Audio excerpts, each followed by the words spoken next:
यदि आप इस चैनल से नए जुड़े हैं तो चैनल को सब्सक्राइब करके बेल आइकॉन प्रेस कर देना ताकि आने वाली हर कहानी के नोटिफिकेशन आप तक पहुंच सके। और कहानी जैसी भी लगे हमें कमेंट करके जरूर बताइएगा। सूरज आज बहुत खुश था। आखिर पूरे 20 साल बाद उसकी मुलाकात उसके कॉलेज के दोस्तों से हो रही थी। वो साल 2004 का था जब सूरज अपनी स्कूल की पढ़ाई पूरी करके इंदौर ग्रेजुएशन करने गया था। वहाँ के एक अच्छे कॉलेज में उसे बीएससी प्रथम वर्ष में प्रवेश दिलाकर उसके माता पिता वापस लौट आए थे। एक सामान्य से पक्के मकान में किराए पर एक छोटा सा कमरा दिला था उसे। कॉलेज आने जाने के लिए एक साइकिल भी दिला दी थी। उस समय सूरज के परिवार की आर्थिक स्थिति बहुत अच्छी नहीं थी। उस समय के हिसाब से उसके लिए इतना भी बहुत था। कॉलेज में वहाँ के कुछ स्थानीय लड़कों से सूरज की अच्छी दोस्ती हो गई थी। वो पढ़ने लिखने में भी तेज थे और हमेशा सूरज का पूरा साथ देते थे। उनके साथ पढ़ाई लिखाई और मौज मस्ती में एक साल कैसे बीत गया ये सूरज को समझ में भी नहीं आ पाया था। पर सूरज की परीक्षा पास आते आते उसके पिताजी का स्वास्थ्य गंभीर रूप से खराब हो गया था। वो अपने व्यवसाय पर ध्यान नहीं दे पाते थे। मजबूरन परीक्षा के बाद सूरज को लौटकर अपने शहर ही आना पड़ा, जहां उसने एक स्थानीय कॉलेज में बीएससी दूसरे वर्ष में प्रवेश ले लिया और अपने पिताजी का व्यवसाय भी वो संभालने लगा। अपने इंदौर वाले मित्रों से फोन पर उसका संपर्क बना रहा, पर जीवन की व्यस्तताओं ने फिर कभी उसे मिलने का मौका ही नहीं दिया। अब पूरे 20 साल बाद सूरज अपने मित्रों से मिलने इंदौर आया था। उसके सबसे पक्के दोस्त सुरेश ने पुराने छात्रों के पुनर्मिलन समारोह का आयोजन उन्हीं के कॉलेज में कर रखा था। कॉलेज की पार्टी के बाद अगले दिन उसके सभी खास मित्र मोहन, सचिन और विशाल सुरेश के ही घर इकट्ठा हुए थे। चाय नाश्ते के बाद सब बातचीत कर रहे थे। बातों बातों में सूरज के उस समय के पड़ोसियों का भी जिक्र आ गया, जो बहुत अंधविश्वासी थे और डरपोक भी। जिस मकान में सूरज इंदौर में रहता था वहाँ अधिकतर गांव के कम शिक्षित लोग रहते थे।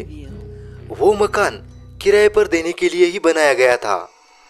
सूरज के सभी मित्र उसे हमेशा किसी दूसरी जगह रहने की सलाह देते थे, पर वो सूरज के बजट में नहीं था। उसके अड़ोस पड़ोस में कुछ अच्छे सभ्य परिवार भी थे जिनके मकान बहुत अच्छे थे, पर उन सबका सूरज के मकान मालिक से कुछ विवाद था। महीने में 2-3 बार सूरज जिस मकान में रहता था उसके आसपास कभी नींबू मिर्ची तो कभी कुछ टोने और टोटके की सामग्री पड़ी हुई मिलती थी। सिर्फ सूरज को छोड़कर उस मकान के सभी लोग हमेशा भूत प्रेत और किसी अनिष्ट के डर से चिंतित रहते थे। सूरज का मकान मालिक इसके लिए हमेशा उसके मोहल्ले वालों को कोसता था।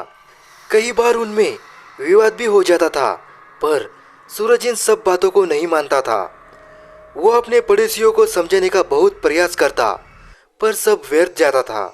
सुरेश और बाकी दोस्तों ने सूरज के पड़ोसियों का मजाक उड़ाना चालू कर दिया।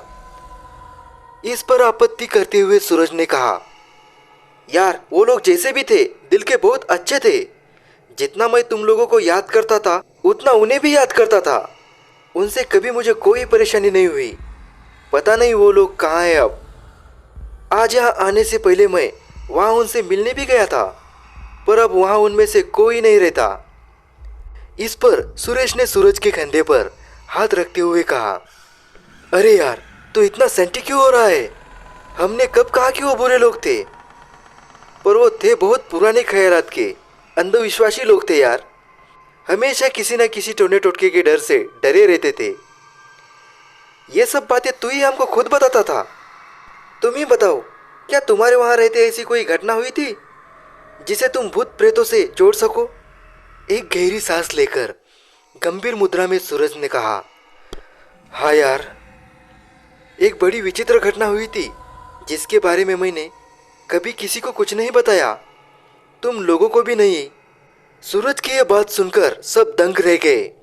सचिन ने आश्चर्य से सूरज की तरफ देखते हुए कहा, अबे ऐसी कौन सी बात हो गई जिसे तूने हम लोगों से भी छुपाई, वो भी इतने सालों तक? शांत भाव से सचिन को देखते हुए सूरज ने कहा, वो बात ही कुछ ऐसी थी यार, मैं बहुत डर गया था और थोड़ा परेशान भी था कि ये बात किसी को बताऊं या नहीं। मुझे लगा कॉलेज में सब मेरा मजाक उड़ाएंगे। वैसे भी उसके बाद ऐसी कोई घटना नहीं हुई, इसलिए मैंने किसी को कुछ नहीं बताया। सूरज के इस जवाब पर विशाल ने बड़ी बेसब्री से कहा, भाई मेरे क्या हुआ था वो तो बता। उसी गंभीर मुद्रा में सूरज ने बताना चालू किया। वो दीपावली के बाद की बात थी। उस दिन भी कॉलेज से लौटकर होमवर्क निपटाकर, खाना बनाकर और खाकर रात को पढ़ने के बाद करीब 11:30 बजे मैं सो गया। बड़ी अच्छी नींद आ गई, पर थोड़ी देर बाद ऐसा महसूस हुआ जैसे मेरे छाती पर कोई बड़ा भारी सा वजन रखा है, जैसे रेत से भरी हुई बड़ी बोरी। मुझे दम घुटने का एहसास हुआ। मैं घबराकर उठ बैठा। मेरी सांस बड़ी तेज चल रही थी। लाइट जलाकर देखा तो 1:30 बज रहे थे। मुझे पहली बार कुछ अजीब सा लग रहा था। उस कमरे में माहौल में अजीब सा भारीपन महसूस हो रहा था।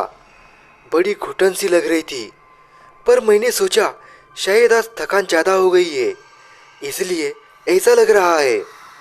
मैं फिर से सो गया।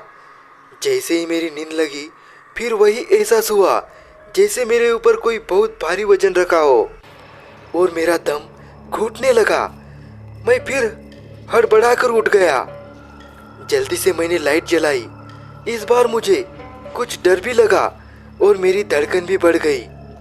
इससे पहले मेरे साथ कभी ऐसा नहीं हुआ था। मैं सोच में पड़ गया। कोई बुरा सपना भी नहीं आया था उस रात। अचानक मेरे मन में मेरे पड़ोसियों की टोने टोटके और भूत प्रेतों वाली बातें कौंध गई। पर फिर मैंने सोचा कि शायद मेरी तबीयत खराब हो रही है और ये मेरे मन का वहम है। पर मेरा दिल और दिमाग ये बात मानने को तैयार नहीं था। मेरी तबीयत बिल्कुल ठीक थी और सर्दी जुकाम या बुखार जैसा भी मुझे कुछ नहीं था। इतना कहकर सूरज रुक गया और उसने थोड़ा सा पानी पिया। उसके बाद क्या हुआ? फिर उसी गंभीर अंदाज में सूरज ने बताना चालू किया। इस बार मैंने लाइट नहीं बुझाई। मैं समझना चाह रहा था कि आखिर ये सब क्या है, लेकिन मेरी नींद लगते ही फिर मेरे साथ वैसा ही हुआ। इस बार मैं बहुत घबरा गया था। अब मुझे विश्वास होने लगा था कि ये मेरे मन का भ्रम नहीं है। पर मेरे कमरे में कोई डरावना चेहरा या भूत प्रेत जैसी आकृति दिखाई नहीं दी। मेरा मन कर रहा था कि कमरे से बाहर निकलकर अपने पड़ोसियों से मदद मांगूं, पर मेरा दिमाग इसकी इजाजत नहीं दे रहा था। एक तो वो लोग वैसे भी अंधविश्वासी है, पता नहीं क्या समझेंगे। मुझे लग रहा था कि कहीं वो मेरा मजाक ना उड़ाए, क्योंकि मैं अक्सर उनको समझाता रहता था कि यह सब उनके मन का वहम है। घड़ी देखी तो 2:15 बज रहा था। सोचा खिड़की खोल लूं, पर दिल के अंदर से आवाज आ रही थी कि खिड़की मत खोलना। फिर सोचा कि दरवाजा खोलकर छत पर घुमाऊं, पर फिर जैसे दिल के अंदर से कोई बड़ी सशक्त आवाज मुझे बाहर जाने और दरवाजा खोलने से मना कर रही थी। तुम लोग उसे दिल की आवाज या अंतरात्मा की आवाज या छठी इंद्रिय जो भी कुछ समझो, पर मेरे अंदर से कोई चीज मुझे कह रही थी कि आज यहाँ कोई बहुत बड़ा खतरा है और मुझे किसी भी हालत में सोना नहीं चाहिए। मैं बहुत डर गया। मेरे साथ इससे पहले बहुत ही कम ऐसा हुआ था कि मेरे अंदर से किसी चीज ने मुझे किसी खतरे का संकेत दिया हो, पर जब भी ऐसा हुआ वो बात सही साबित हुई। थोड़ी देर तक तो मैं जागता रहा, पर फिर कब नींद लग गई पता ही नहीं चला। फिर वही छाती पर कोई बहुत भारी सा वजन और दम घुटने का एहसास हुआ। आंखें खोलने पर दिखाई कुछ नहीं दिया, पर मेरा दम घुट रहा था। इस बार मैंने जैसे अपने ऊपर से उस चीज को धक्का देकर गिरा दिया जो मुझे नजर ही नहीं आ रही थी। मेरी चीख निकल गई। मैं जोर जोर से चिल्लाने लगा, अबे कौन है यहाँ? हिम्मत है तो सामने आओ। पर मेरी बात का मुझे कोई जवाब नहीं मिला।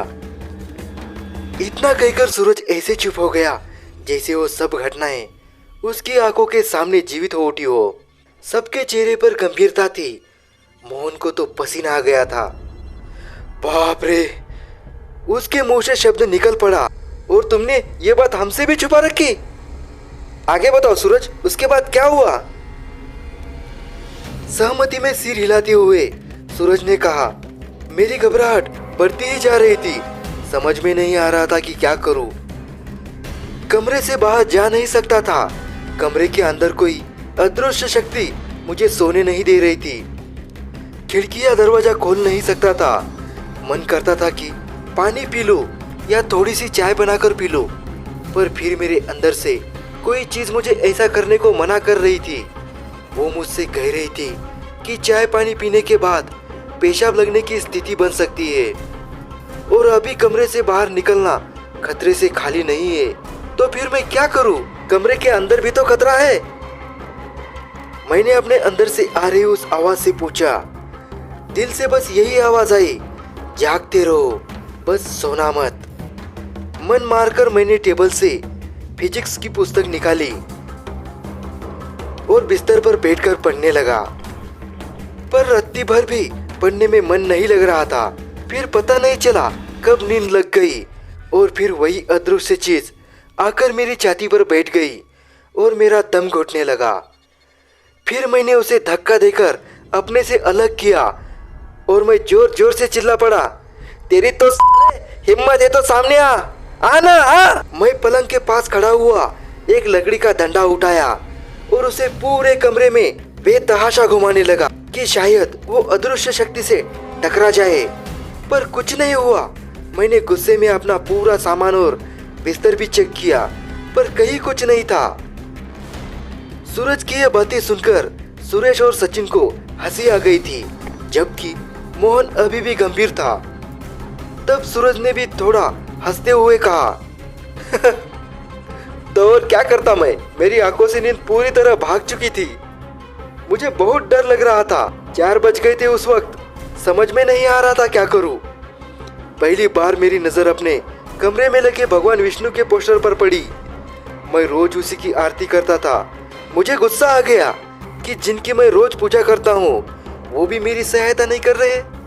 आखिर भगवान की तस्वीर होते हुए कोई भूत प्रेत जैसी चीज यहाँ कैसे आ सकती है? पर फिर मेरे अंदर से आवाज आई कि किसी गंभीर खतरे के वक्त तुम जो ये अपने दिल से आवाज सुन रहे होते हो, वही भगवान की तुम्हारे लिए सहायता है। पर अब मुझे खिंचाहट होने लगी थी। यदि रात भर जागता रहा तो सुबह खाना बनाकर कॉलेज कैसे जा पाऊंगा? सोचा अपने कमरे के ठीक बगल वाले पड़ोसी राम सिंह भाई को उठा लूं। अपने पड़ोसियों से मेरी सबसे अच्छी उन्हीं से बनती थी। मेरे और उनके कमरे के बीच एक दरवाजा था जिसे हम दोनों अपनी अपनी तरफ से लॉक रखते थे और पर्दे भी डाल रखे थे। पर मेरा मन ये बात नहीं मान रहा था। तुम लोगों को याद होगा कि उस वक्त मैं सेना में जाना चाहता था। मैंने ये बात अपने सभी पड़ोसियों को भी बता रखी थी। मुझे लगा कि कहीं वो मेरा मजाक ना उड़ाने लगे कि ऐसा डरपोक लड़का सेना में कैसे जाएगा। पर मेरे अंदर से वही आवाज कह रही थी, मुझे उन्हें जगा के उनसे पूरी बात बता देनी चाहिए। मैंने हमारे बीच के उस दरवाजे को खटखटा के उनको कई बार आवाज दी, पर उस तरफ से कोई उत्तर नहीं आया। मैं निराश होकर पलंग पर बैठ गया। तब मेरे मन में पहली बार ये ख्याल आया कि आज रात कोई भी शायद पेशाब करने के लिए नहीं उठा है। जब से मैं वहां रह रहा था ऐसा कभी नहीं हुआ था कि रात को टॉयलेट के दरवाजे और हैंडपंप की आवाजें 2-3 बार ना आए। उस घर का टॉयलेट, बाथरूम और हैंडपंप ठीक मेरे कमरे के सामने ही आंगन में ही था। तब मुझे लगा कि शायद ये जो भी अदृश्य शक्ति मुझे परेशान कर रही है, जरूर ये मेरे पड़ोसियों को भी सता रही होगी। इसलिए आज कोई भी डर के मारे बाहर नहीं निकल रहा। मैं बुरी तरह से बेचैन था कि अब क्या करूं।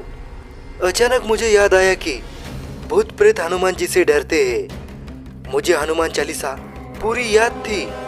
तब मैं पलंग पर बैठकर मन ही मन हनुमान चालीसा का पाठ करने लगा। थोड़ी देर बाद घड़ी देखी तो 4:45 बज गए थे। मुझे तेज नींद आने लगी और मैं फिर सो गया। फिर वही छाती पर वजन और दम घुटने का एहसास हुआ। मैं उस अदृश्य शक्ति को ढकेलते हुए फिर घबरा कर उठ बैठा। फिर मैंने गालियां बकते हुए वही डंडा पूरे कमरे में घुमाना चालू कर दिया, पर सब व्यर्थ। मैं थककर पलंग पर बैठ गया। अब मुझे जोरों से प्यास लगी थी और सिर में भी दर्द होने लगा था। मैंने सोचा कि डिस्प्रिन खाकर पानी पी लूं, पर फिर मेरे अंदर की आवाज ने मुझे ऐसा करने से रोका। मैंने खिंचाकर मन ही मन उससे पूछा कि और क्या करो। फिर मेरे दिल से आवाज आई कि थोड़ी देर और जाग लो, सुबह 5:40 पर इस शक्ति का असर समाप्त हो जाएगा, तब सो जाना। मैंने घड़ी देखी तो 5:15 बज चुके थे। फिर मैंने हनुमान चालीसा पढ़ते हुए उतना समय काटा। ठीक 5:40 पर कमरे का वो भारीपन अचानक गायब हो गया। कमरा अचानक जैसे ताजी हवा से भर गया हो, ऐसा लगा। वो घुटन भरा माहौल खत्म हो गया था। मैंने पानी में डिस्प्रिन घोलकर पी और सो गया। फिर बड़ी अच्छी नींद आई। ऐसा कहकर सूरज ने जैसे उस रात को याद करते हुए चैन की सांस ली। मोहन ने आश्चर्य से सूरज की तरफ देखते हुए कहा, यार मुझे तो तेरी बात सुनकर ही कपकपी छूट गई। पता नहीं कैसे तूने वो रात काटी। तुम्हारी जगह यदि मैं होता तो बचाओ बचाओ चिल्लाकर शोर मचाने लगता। खैर फिर सुबह क्या हुआ? हल्का सा मुस्कुराते हुए सूरज ने कहना चालू किया। और क्या होना था? सुबह 9:30 बजे नींद खुली।